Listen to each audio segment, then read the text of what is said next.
आज मैं आपको ऐसी ट्रिक बताने जा रहा हूं, दुनिया के कोई भी बड़े से बड़े नंबर का आप स्क्वायर निकाल पाओगे, बस इसको लगाना आप 2 अंकों पर ही। आपको समझाने के लिए मैं आपको कुछ छोटा सा नंबर लेकर समझाने वाला हूं, ध्यान से देखना सारी की सारी बात को। सबसे पहले क्या करना, इन नंबर को देखना और 3 गोले बना लेना। 3 गोले बनाने के बाद में जो आखिरी वाला नंबर है उसकी पावर 2 कर देना। 3 की पावर 2 करोगे क्या आएगा, 9 आएगा। फिर इन दोनों का गुणा कर देना, 1 का गुणा 3 से करना और जो गुणा आएगा उसका गुणा 2 से कर देना। 1 का गुणा 3 से करोगे 3 आएगा, 3 का गुणा 2 से करोगे क्या आएगा, 6 आएगा।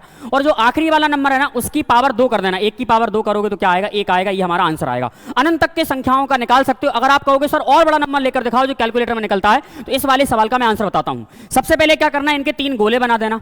3 गोले बनाने के बाद इस 1 की पावर 1 का स्क्वायर कर देना, क्या आएगा, 1 आएगा। 9 का गुणा 1 से करना और उसका गुणा 2 से करना। 9 एकम 9, 9 दूनी क्या आएगा, 18, 18 की 8 लिख देना। जो कैरी आएगी उसको कहीं साइड में लिख लेना या गेट के बाहर खड़ा कर देना।